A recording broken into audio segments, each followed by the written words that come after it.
Good morning, everyone. Today I want to talk about a story that many of us have heard of, even if we haven't read it in a while. It's a story whose name has become a kind of shorthand for total destruction and divine judgment. We're going to talk about Sodom and Gomorrah. Now, when people hear that name, they often have a very specific and sometimes very narrow idea of what the story is about. But like so much of Scripture, there is a depth and a texture to this narrative that we can miss if we only look at the surface. It's a story about judgment, yes, but it's also a powerful story about mercy, intercession, and what happens when a society's heart grows completely cold.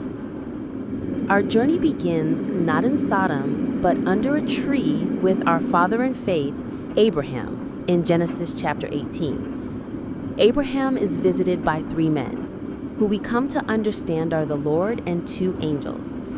After sharing a meal, a profound act of hospitality, the Lord reveals his plan. In Genesis 18, verses 20 and 21, he says, "The outcry against Sodom and Gomorrah is so great, and their sin so grievous, that I will go down and see if what they have done is as bad as the outcry that has reached me. If not, I will know."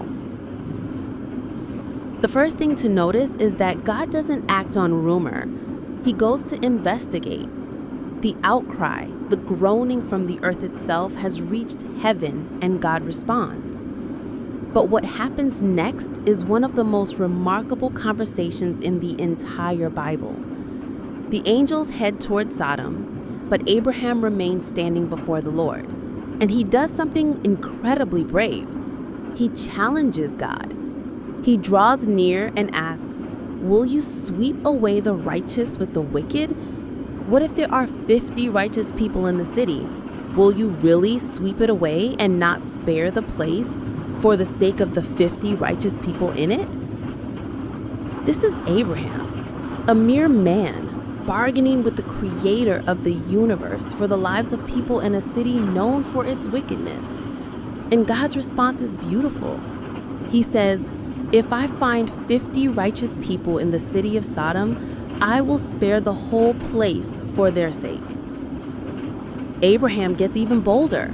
He says, "Now that I have been so bold as to speak to the Lord, though I am nothing but dust and ashes, what if the number of the righteous is 5 less than 50?